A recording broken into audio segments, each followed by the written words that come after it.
Selamlar dostlar, kanalımın yeni videosuna hoş gelmişsiniz. Bugün sizlere kompütere Alp logo necə işlənəcəyini göstereceğim.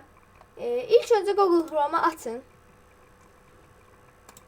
Ve buraya informatik.az yazın. Ve ilk çıkan sayfaya girin. Ve burada görürsünüz ki Alp logo 3.3 var. Oraya gelin tıklayın. Aşağıya düştükten sonra ise belə bir şey var. Alp logo 3.1. O yandaki bu faile indirme logosuna tıklayın.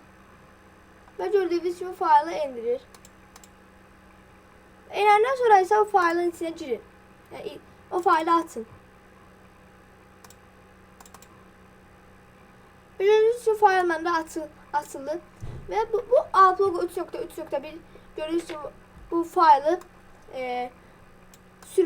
tutun aparın masa üstüne atın. Ve gördüğünüz gibi geldi. Ve sonra bunu kapatabilirsiniz.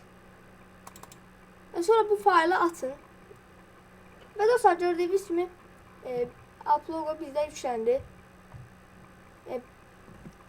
Eğer videonu beğenmişsinizse kanalıma abone olup like atmayı unutmayın.